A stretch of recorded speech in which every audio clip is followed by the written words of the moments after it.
Hello guys, and today we're here for CB 0.17. So, basically they decided to change the patch because now the launcher and the patch will be the same name. So we don't have CB 6, we have CB 0.17. Anyways, let's start. What do we have? What's new? So new deck builder, collection menu has received a visual overhaul, making it easier to view your collection and create decks. It's pretty dope. New card frame design. Also, I mean, I like better the legendaries of what we have now, but the overhaul cards are nicer though. But it may also change again, so doesn't really matter. Status effect icon. So these are like when you're stunned, you're gonna have icons. When you're root, when you're banish, you're gonna have new icons. So it's gonna be a little bit easier to track what's happening on the board. There's also be new icon on buffs of your cards on play. For example, guard, auras, immunities, afterlife, triggering effects like Warcry and protect, that's gonna be indicated in the UI itself now.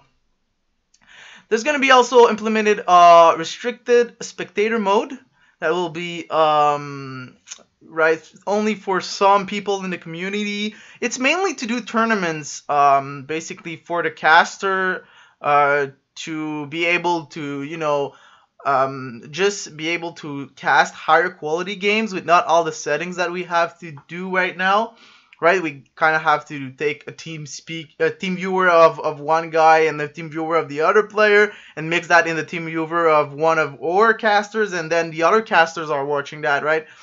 So, as a caster myself, I'm really glad that spectator mode comes really fast, and even if it's just the base, but once they're gonna really make it happen like a good and working spectator mode, they're gonna release it to everybody.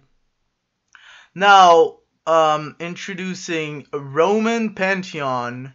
Rome is here, and the Roman leader itself, Bellona, a 125. Yeah, you heard me right. A 125, and her ability is to, for 2 mana, give all friendlies you deployed this turn +0/+2. So what I'm saying a 125 is because you'll see later in the balance that all the leader gained a flat 5 health. And this is because the game length on this patch were like 4 minute 30, they say on stream, and that was really fast, so they want to up the health so you can literally play a little bit more and maybe go into these highest mana cards that you can actually play, right? What's the point into playing 8 mana if you were dead before? Like, there's no point, like Phantom's Grasp, for example. So yeah, for the ability on Bellona, just talking about it, deploy means that you played. I don't know if it means that, if you spawn it via like another card, if it's gonna work. Maybe they can still change that before the patch hits, which, by the way, the patch should hit this week, but they're not sure, so we don't know. But yeah, it's a really strong, I should say, mid-late game ability, because you're gonna have much more value in there than in the early game, right? You're not gonna play like a 2 mana card and use 2 mana when you have 4 mana to buff by 2 health. You prefer to play a 4 mana card. But yeah, let's go straight into the Roman units, which there's 19 cards, by the way, of Romans, and none of the other ones though, but I mean, they are working on a lot of the Roman stuff. So the first one is Ascensus, which is a common 3 mana 3/3, and if adjacent to a friendly, attacks hit all adjacent enemies. So basically, he's going to basically have cleave if he's adjacent to an ally, friendly, right? 3 mana 3/3. He is okay. 3 health, can be killed pretty easily. Though it's important to note later on that when we're looking at these cards, Fire Imp got nerfed to 2 mana, and Sign of Doom cannot buff your leader anymore. So it is hard to remove 3 health minions now than it was before. It is harder since you lost these 2 removals in all the decks, right? These were general neutral units that everyone was playing. Then we have the Ballista Tower, who's a free card, a 2-mana 0/5 with War Cry. You choose an area to attack, and the tower attack this area at the start of each turn. So I believe that because this is kind of a ability of the tower won't take return damage. But when the tower is attacked, it has 0 attack, so it doesn't, attack back. And I believe that the area is a 2/2, still can be changed before the patch hits. But yeah, it's going to be really interesting. You're going to be able to force your opponent out of choke points. If they want to stay there, they're just going to take the damage each turn. When they say the tower attacks the area at the start of each turn, I believe it's 1 damage. Maybe it's going to be 2, but I believe it's 1 damage because, it constantly hits, and of course the tower can't move. So yeah, it is, I think it's going to be strong for that. Holding or like moving, forcing your opponent out of choke points. Now we have Cupid. Cupid is a 4-mana 4/2, which is not really good stats, but with a War Cry that you choose a non-leader enemy, and when Cupid dies, the target enemy will also die. So this is kind of a soft last breath, right? Because when your opponent ends their turn, if they didn't kill your Cupid, you can then use it to kill something else, and then the unit will die. So this gives Cupid to be able to trade into, like 2-for-1 trades. But it's not always going to be like that, right? If Cupid's, if you play that on a range unit, that range unit can basically attack Cupid, and it's just not going to be worth it.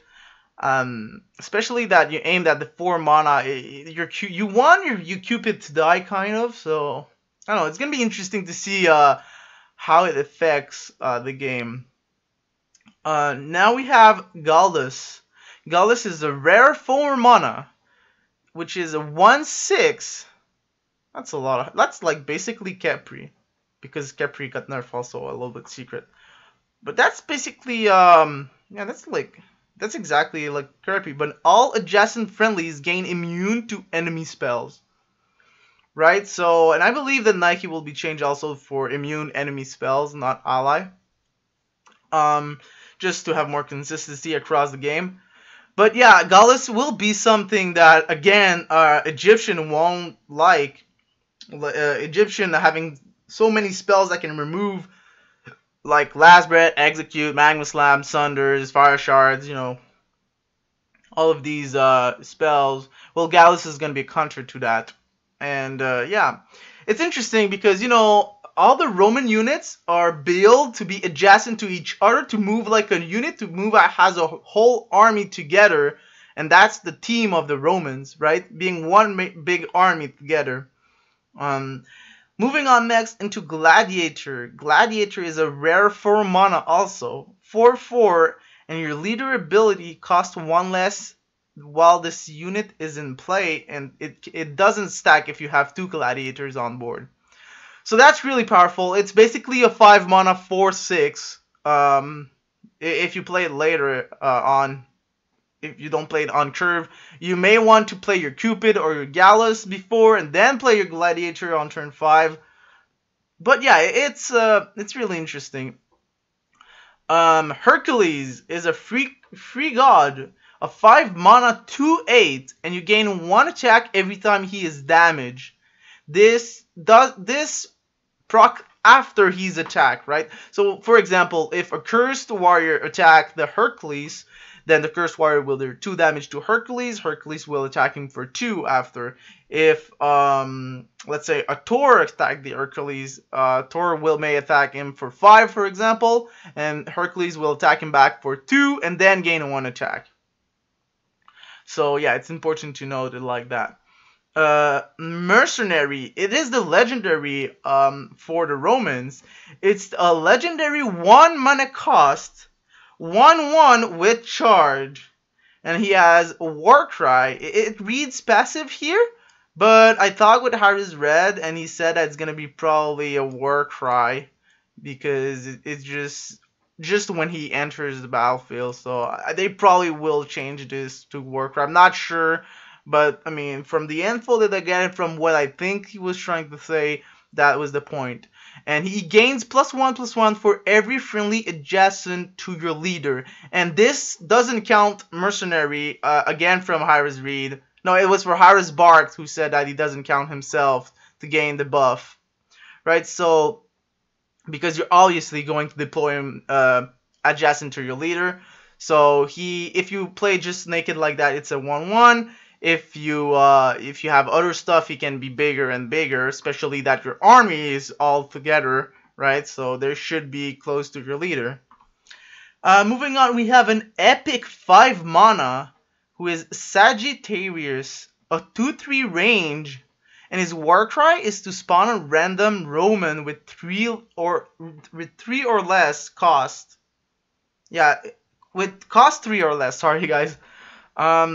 So yeah, if you get the mercenary though, it won't trigger the war cry. I asked Harris Reed, and yeah, it's just really bad. But if you get other stuff like the Ascensius or Ballista Tower, or even after that the Tracian or the Venator that we didn't saw, it's kind of decent. I don't know if it will be epic though for 5 mana 2/3 range. I mean, Imperial Archer in the Chinese is a 2/3 range. And I think he has a way better, way better ability than this one. And that's the thing. Like, I don't think that the unit that is being spawned from the Sagittarius will be affected by Bellona leader ability, because it's a difference between deploy and spawn. So maybe they will change that also, because it just feels lackluster for an epic. I don't know. Moving on into Terra, which is or our last god, who is a rare 6 mana 6/6, and with a war cry that you select a row, and at the start of your next turn, it will deal 2 damage and stun all enemies on that row. Right? So I feel like it's more like a zoning tool that, because your opponent's gonna move, right? He's not gonna stay in the zone like a dumbass. So unless you have a really good body block, because there's no stun, there's no root in the Roman army yet, and not even in the spells, as we can see later. But right, it's just more like, for now, it's more of a zoning stuff. But having a 6 mana 6/6 is kind of good. I mean, it's kind of good when we see at what is the rest of the stat line of the Romans. And then we have a free 2 mana 1/3 who is Tracian. He basically gains +1 attack if he's adjacent to 1 or more friendlies. So that's basically a 2 mana 2/3. If he's alone, it's like a 1/3. So it's kind of a bad 2 mana. I don't know. Maybe this is why they don't want to buff Basilisk, so they can make cards like that. Because let's be honest, if Basilisk is a 2 mana 2/3, well, it's just better than this card, because this card is a 2 mana 1/3, but may sometimes 2/3, even if Basilisk has root. So I mean, I kind of understand why they're not buffing Basilisk right now, but I don't know. This card is probably like, well, if you don't have your Ballista Tower, you can play that Tracian.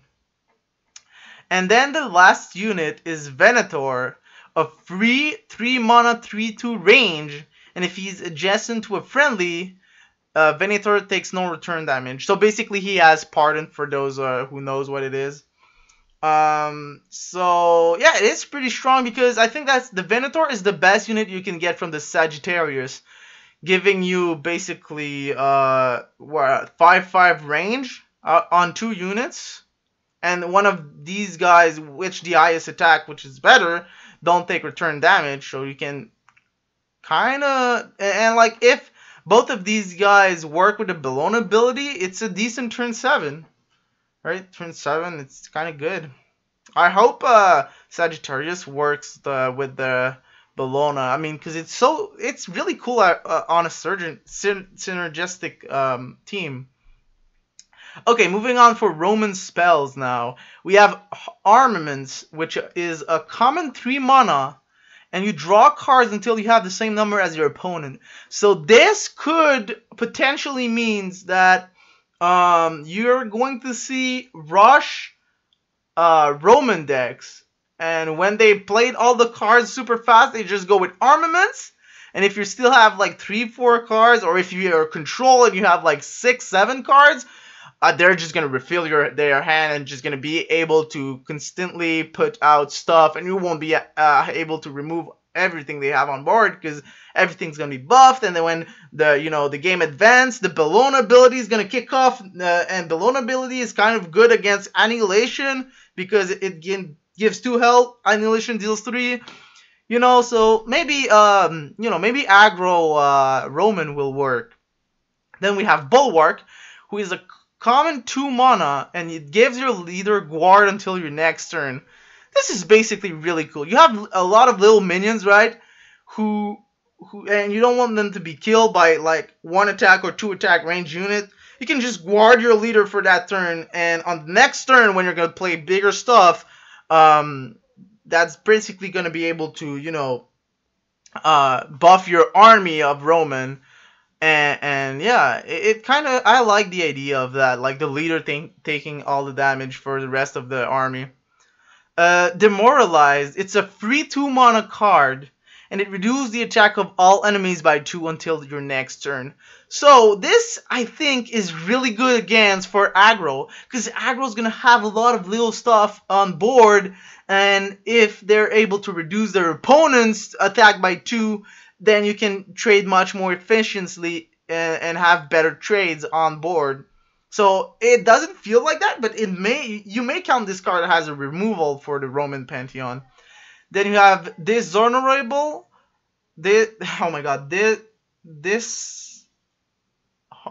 Dishonorable. Oh my, I'm so hard for me doing that word. Dishonorable. Anyways, let's roll with that one. It's a common 1 mana. Deals 2 damage to all enemies who are not adjacent to others' enemies.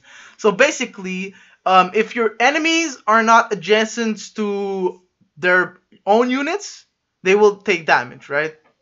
So if they have a white tiger in the corner, the white tiger is going to take 2 damage if he's not adjacent to one of his allies.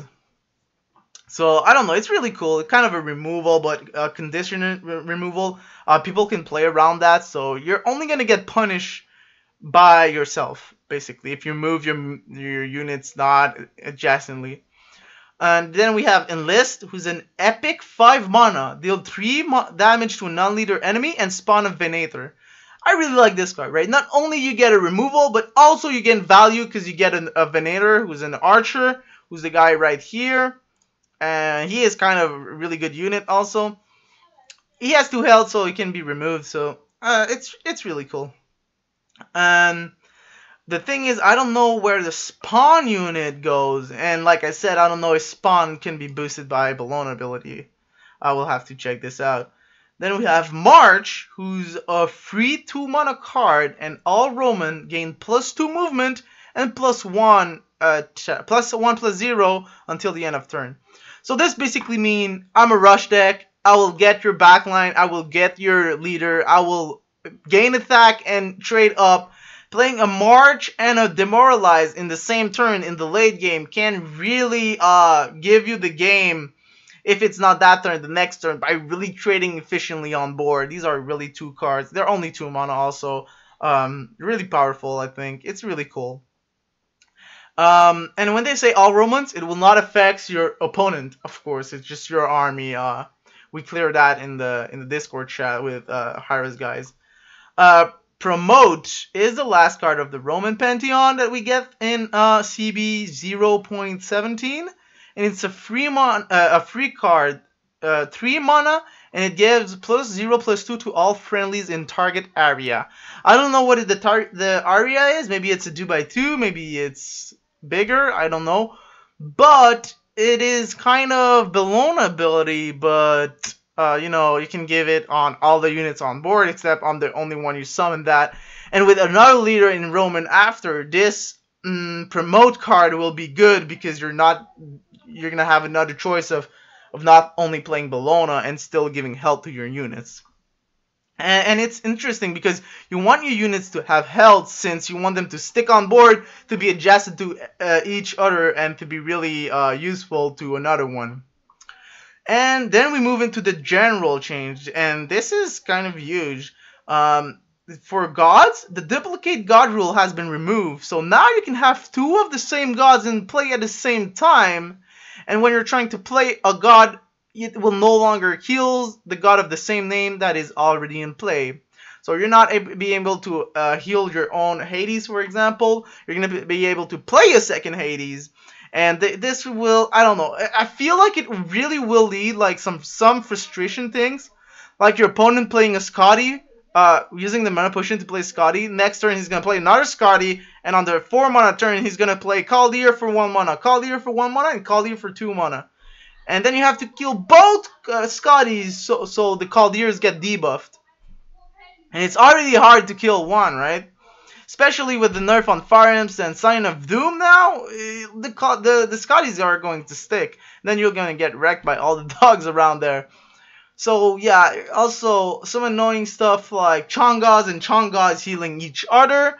Though, you know, I talked a little bit to them and they realized that will be really hard to deal with, so they lowered the health on Chang'e, and they explained it on stream, like basically that if you have double Chang'e, they heal himself and you heal for 4, and it was like really ridiculous.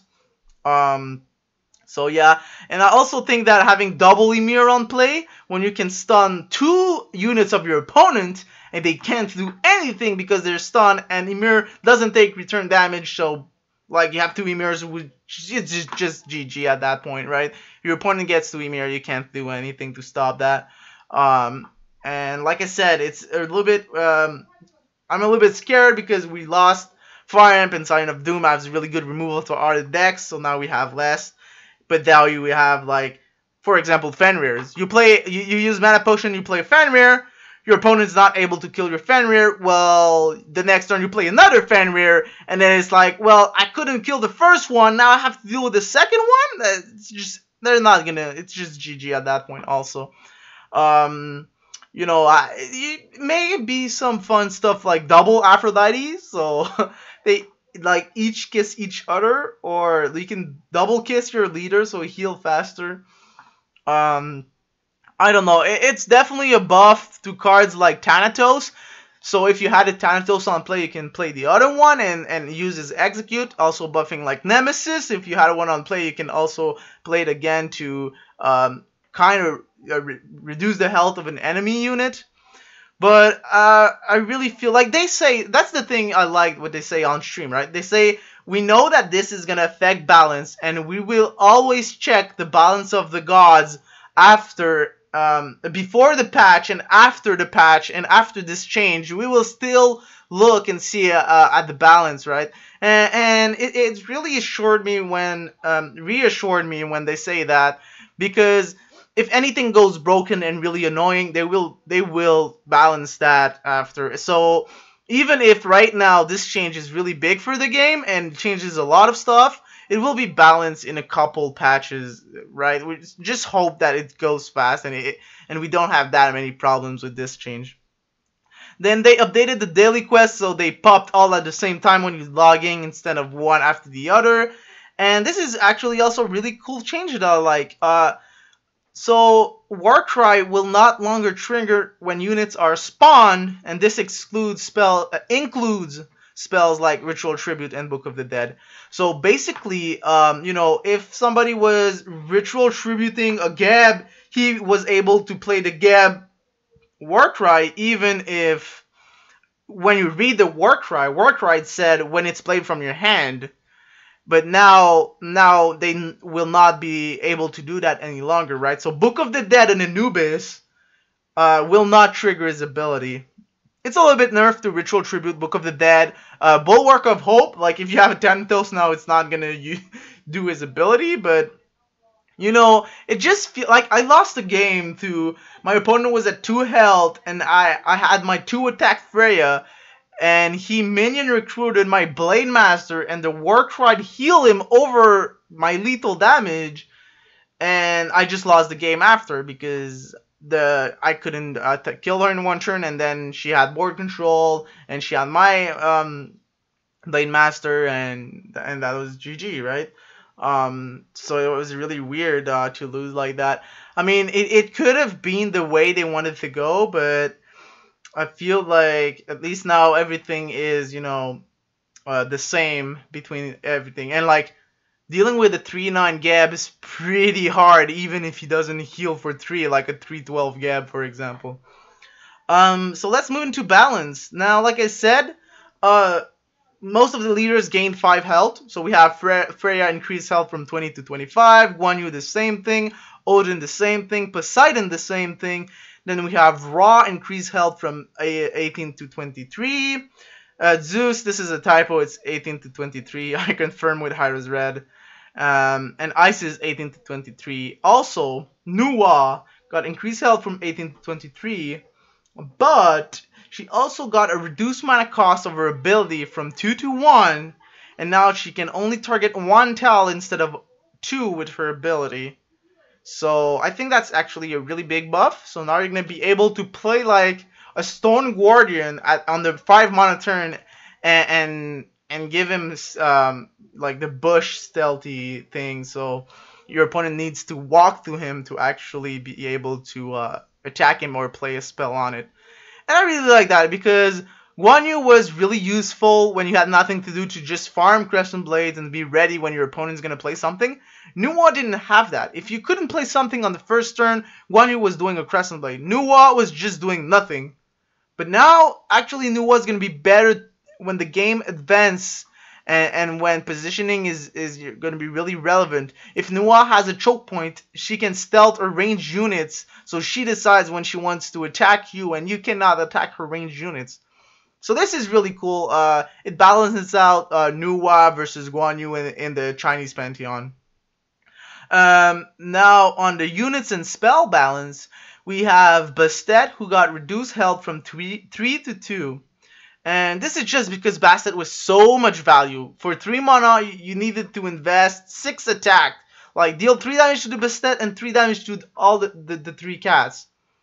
So, that was, a lot to invest in a 3-drop, so they reduce her health. Here's the next one. Bull Demon King, increased health from 5 to 6. It is so weird that in the last 3 patches, we got Bull Demon King started as a minion as a 2-5, right? Then he got buffed plus 1 attack as a 3-5. Then he got buffed 1 attack as a 4-5. And now he's getting buff and health like a 4-6? Like, Bull Demon King is not going to be played because he has Cleave. He's going to be played because 5 mana for 4-6 is actually pretty good. If you look at the other 5 drops, we have Kang, who's a 5 mana 5-4. We have what else do we have? We have Ao Kuang, who's a 5 mana 5-5. We have Arachne, who's a 5 mana 4-5. What else do we have? We have Hades, who is range, so it doesn't really count. We have Neat, who is range. Doesn't really. We have Gab, who's a 5 mana 2-10, should we say? We have Hymir, who's just way too busted, 5 mana 3-7, stun pardon, right? But that's another thing. Ymir is just way like Ymir is a 6 mana minion or 7 mana minion, but they just forgot to increase his mana cost at some point, and they just forgot it's on 5, and they still put him in there. So yeah, I just feel like Bull Demon King is gonna be played because of his stats and not because of what he brings that with the Cleave. But I don't know, it really feels hard to balance this card because of the potential of Cleave. Chang'e heal is reduced from 2 to 1, like I was saying before. Fang Wei is completely changed, right? Fang Wei, reduce the attack from 5 to 4, reduce the health from 3 to 2, and then you're like, okay, well, that's a 5 mana 4-2 range. Well, that's really bad. But then they give him the passive, immune to enemy spells. So basically they were like, well, we have a monkey who's immune to melee, we have a monkey who's immune to range, but we're missing a monkey who's immune to spells. And you know what? Fang Wei is really not good right now. But I mean, he was decent, at most.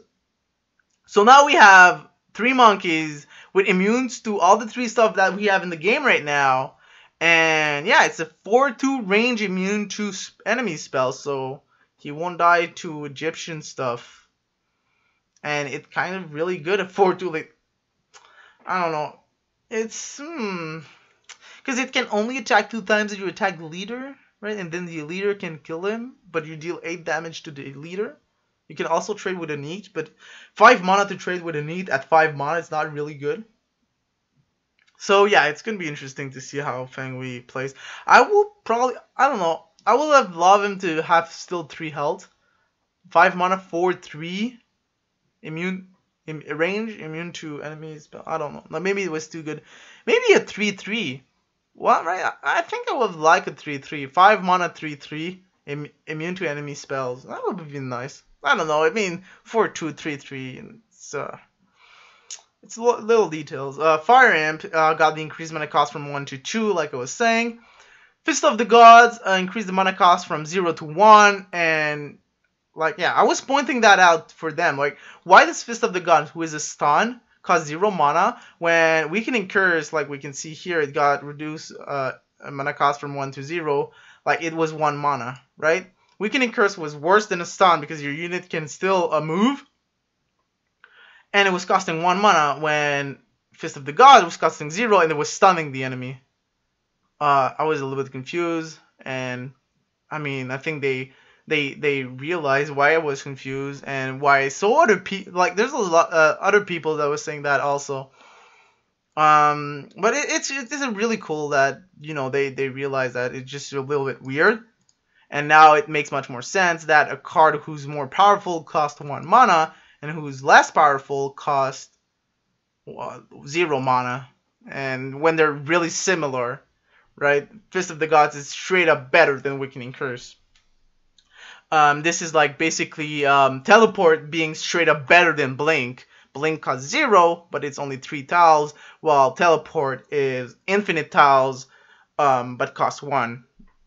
Moving on, we have a nerf to Khepri, reduces the health from 7 to 6. Like, Khepri was, that's the thing, Khepri is not melee. He attacks in the line and buff your units, like your leader, and deals damage from range perspective to up to 3 opponents, enemy units.